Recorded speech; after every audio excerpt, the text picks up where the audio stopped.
యోహాను సువార్త 20వ అధ్యాయము 1 నుంచి కొన్ని వచనాలు మనం చూసినప్పుడు ఆయన తిరిగి లేచిన విధానము మనకు కనిపిస్తూ ఉంటుంది. లోకంలో కని విని ఎరుగని ఒక అద్భుతం, ఆశ్చర్యం, ఏ మనుషులు కూడా చేయలేని ఒక గొప్పతనం ఏమైనా జరిగిందంటే పునరుత్థానమే. యేసు ప్రభువు వారు తిరిగి లేచిన దినమే. మరణం లేదు కాబట్టి ఆయన తిరిగి లేకము జరిగింది. ఈ యోహాను సువార్తలో మనం గమనించినప్పుడు మొదటి 20వ అధ్యాయము 1వ వచనంలో ఆదివారమున ఇంకనూ చీకటి ఉండగానే మగ్దలేని మరియ తెందలకాడ లేచి వెళ్ళిందంట. ఎప్పుడు లేచిందంట? తెందలకాడనే లేచింది. ఎప్పుడు? ఆదివారం. ఎంత కరెక్ట్గా రాసిందో చూడండి. చాలాసార్లు ముందు నెల ఏం జరిగిందో మనకు తెలియదు, ముందు సంవత్సరం ఏమో తెలియదు, ముందు వారం కూడా ఖచ్చితంగా ఏం జరిగిందో మనం చెప్పమంటే చెప్పలేము. కానీ 2000 సంవత్సరాల క్రితమే వారాలతో సహా, టయాలతో సహా అన్నీ కూడా రాసి ఉన్నాయంటే అది నిజంగా దేవుడి కృప. ఈ యొక్క బైబిల్ గ్రంథం ఎంత గొప్పదో కూడా మనకు అర్థమవుతూ ఉన్నది. మగ్దలేని మరియ అని రాయబడి ఉంది. మగ్దలేని అంటే అది ఊరి పేరు, ఆ పేరు మరియా, మగ్దలేని మరియా. బైబిల్లో మరియలు చాలామంది ఉన్నారన్నమాట. అంటే ఆ యేసు ప్రభు తల్లి అయిన మరియా ఉన్నది, ఈ మగ్దలేని మరియా ఉన్నది. తర్వాత మరియా మాత్రమే మనం పేరున్నాం కదా, లాజరు యొక్క సహోదరి మరియా, ఆ మరియా కూడా ఉన్నది. మరి ఆ పూజా భార్య అనే ఆ గృహ నిర్వాహకుని ఆయన భార్య, పూజా భార్య మరియా ఉన్నది.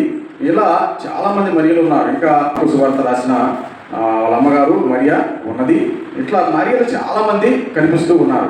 ఇక్కడ చూసింది మగ్దలేనే మరియగా మనము చూస్తూ ఉన్నాం. ఈ మరియ జీవితంలో కొన్ని విషయాలు మనం నేర్చుకుంటే, మొదటగా ఏం చేసిందంట? పెందలకాడనే లేచింది. పెందలకాడనే లేచే అనుభవం, పెందలకాడనే లేచి ప్రార్థన చేసే అనుభవం, పెందలకాడనే లేచి మోకాలు నడక నడిచి దేవుడి దగ్గరికి చేరే అనుభవం. పెందలకాడ లేసే అనుభవం అనేది చాలా ప్రాముఖ్యమైనది. ఆ పెందలకాడ లెగటం అనేది దేవునికి మనకి ఒక గొప్ప సంబంధాన్ని ఏర్పాటు చేస్తూ ఉంది. పెందలకాడ లెగాలంటే మనకి ఒక ఆసక్తి ఉండాలి, ఒక ఇష్టం ఉండాలి, ఒక ఆరాటం ఉండాలి. ఉదయం ఏదన్నా ఒక పని ఉందనుకోండి, ఒక ప్రయాణం ఉందనుకోండి, ఒక మంచి చోటుకి ఆయన వెళ్ళాలనుకోండి, అప్పుడు ఏం చేస్తానంటే ఖచ్చితంగా ఆ ఆరాటం, ఆ యొక్క సంతోషం, ఆ రాత్రి నిద్రపడదు, ఎప్పుడు తెల్లవారుతుందని ఆ తొందరపాటు మనలో ఉంటుంది. కారణం ఏంటంటే ఉదయాన ఏదో చేయాలి, ఏదో చూడాలి అన్న ఉద్దేశంతో ఏం చేస్తారు? పెందలకాడన లేస్తారు. కొంతమంది తొందరగా పని చేసుకోవాలని పెందలకాడ లేస్తారు, కొంతమంది పనులకు వెళ్ళిపోవాలని పెందలకాడ లేస్తారు, ఉద్యోగాలకు వెళ్ళాలని పెందలకాడ లేస్తారు. ఇంకా ఏదో ఒకటి తెల్లవారు ఉన్న పనిని బట్టి పెందలకాడ లేకటం అలవాటు. అయితే మగ్దలేని మరియ మరి యేసు ప్రభువు చిలివేశారని తెలుసు కాబట్టి ఆయన తిరిగి లేస్తారని ఆశతో ఏం చేసిందంటే చూడటానికి పెందలకాడనే లేచింది. పెందలకాడ లేసే అనుభవాన్ని ఈ జీవితంలో మనం నేర్చుకోవాలి. మరి ఇంకా ఉదయం వీలైన మట్టికి 4 నుంచి 5 గంటల వరకు లేచి ప్రార్థన చేసుకుంటే మరి దేవుడు మనకి మంచి జవాబుని దయచేస్తాడనే విషయాన్ని కూడా మనం జ్ఞాపకం చేసుకుందాం. రెండవదిగా మనం చూసినట్లయితే పరిగెత్తుకుని వెళ్ళింది. ఎక్కడ వెళ్ళింది? సమాధి వద్దకు పరిగెత్తుకుని వెళ్ళింది. పరిగెత్తుకుని వెళ్ళి అక్కడ ఏవైతే చూసిందో, ఏదైతే కందో, ఏదైతే విన్నదో, విన్నదాన్ని కన్నదాన్ని ఏం చేసింది? వెళ్ళి చెప్పింది, పక్క వారికి చెప్పింది, శిష్యులకు చెప్పింది. ఇదిగో ప్రభుని నేను చూశాం, సమాధిలో లేడు అని. ఆ యొక్క తొలి సువార్తను, తిరిగి లేచిన సువార్తను, అక్కడ పరిస్థితులు, అక్కడ ఏం జరిగిందో ఆమెకు సరిగ్గా అర్థం కాకపోయినా, అయితే ప్రభు అక్కడ లేడనే విషయం మాత్రము ఆమె గ్రహించి మళ్ళీ ఏం చేసింది? వెళ్ళి శిష్యులకు చెప్పింది. అంటే దేవుడి కోసం పరిగెత్తే అనుభవం ఆమెను నేర్చుకోవాలి. దేవుడి పని కోసం పరిగెత్తాలి, దేవుడి సువార్త కోసం పరిగెత్తాలి, ఒక మంచి పని కోసం పరిగెత్తాలి. సువార్త అంటేనే మంచి వార్త, అంటే సు అంటే మంచి, వార్త అంటే న్యూస్ కదా, ఆ మంచి వార్త అన్నమాట. ఆ మంచి వార్త కోసం ఏం చేసిందంటే పరుగు తీసుకుని వెళ్ళింది, చూసింది, ఆ చూసిన దాన్ని, విన్నదాన్ని పక్క వారికి తెలియజేసింది. దేవుడి మందిరంలో మనం వస్తున్నాం, వెళ్తున్నాం, ఏం వింటున్నాం, ఏం చూస్తున్నాం, ఏం చేస్తున్నాం, ఏమి కంటున్నాం, ఈ కన్నది విన్నది ఈ సత్య సువార్త విషయమై ఆ యేసు ప్రభు గురించిన గుణలక్షణాల గురించి ఇక్కడ చెప్పబడతాయి. కాబట్టి ఆయనే మార్గమని, సత్యమని, జీవమని చెప్పబడుతుంది. కాబట్టి ఈ సత్యాన్ని, ఈ పాపం పోగొట్టుకునే మార్గాన్ని, మరి నరకం తప్పించుకునే మార్గాన్ని, ఆ స్వర్గాన్ని చేరుకునే మార్గాన్ని, దేవుని వద్దకి చేరుకునే ఈ మోక్ష భాగ్యాన్ని మనం ఏం చేయాలంట? ఇరుగు పొరుగుకి, మనకి తెలిసిన వారికి చెప్పాలి. అది మరియ చేసింది. అది సువార్త చేయటం ద్వారా వారు కూడా చూశారు, వారి జన్మను ధన్యం చేసుకున్నారు. దేవుడు స్తోత్రం కలుగును గాక. మూడవదిగా మనం చూస్తే 11వ వచనంలో రాయబడి ఉంది. 20:11లో ఆమె ఏడ్చుతూ నిలబడిందంటే, ఎందుకు నిలబడింది? అక్కడ ఏదో కీడు జరిగిందనో, లేకపోతే యేసు ప్రభు కనిపించలేదనో, లేకపోతే ఏం జరిగిందో అర్థం కాని పరిస్థితుల్లో ఆమె నాకెందుకు లేదు ఇంటికి వెళ్ళిపోలేదు. కానీ ఆమె ఏదైతే తెలుసుకుందో దానికోసం ఏం చేస్తుందంటే నిలబడి ప్రభువుని చూడాలని ఆమె ఏడుస్తూ ఆయన మీద ఉన్న ప్రేమ, దేవుడి మీద ఉన్న ప్రేమ, ప్రభువు మీద ఉన్న ప్రేమ అసలు ఏం జరిగింది అని ఆమె ఏం చేసిందంటే ఏడుస్తూ ఉన్నాడు. అంటే ఏడ్చే అనుభవాన్ని కూడా మనం నేర్చుకోవాలి. దేనికి ఏడ్చాలి? చాలామంది వాళ్ళు బాగుపడుతుంటే ఏడ్చలేరు, ఏడుస్తూ ఉంటారు.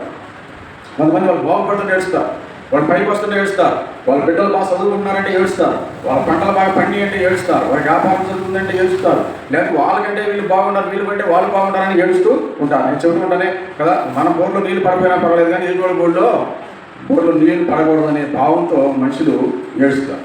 చివరికి మనం వండుకున్నది మనం తింటాక కూడా దాచుకుని తినాలి, ఎందుకంటే ఏడుస్తారని బయట. ఏదైనా స్పెషల్గా వండుకుంటే ఏడుస్తారేమో, ఏదైనా బాగా వండుకు తింటే ఏడుస్తారేమో, మంచి ఇల్లు కట్టుకుంటే ఏడుస్తారేమో, మంచి బట్టలు కట్టుకుంటే ఏడుస్తారేమో, మంచి చెప్పులు వేసుకుంటే ఏడుస్తారేమో అంటూ ఈ విధంగా ప్రతిదానికి ఏడుస్తారు. పక్కన వాళ్ళు ఏడుస్తారు, ముందు వాళ్ళు ఏడుస్తారు, వెనక వాళ్ళు ఏడుస్తారు అంటూ ఏది కూడా తానికి సొంతంగా చేసుకునే పరిస్థితులు వచ్చేసాయి. అయితే ఈ ఏడుపు ఎందుకంటే ఒక మంచి కోసం ఏడుస్తుంది.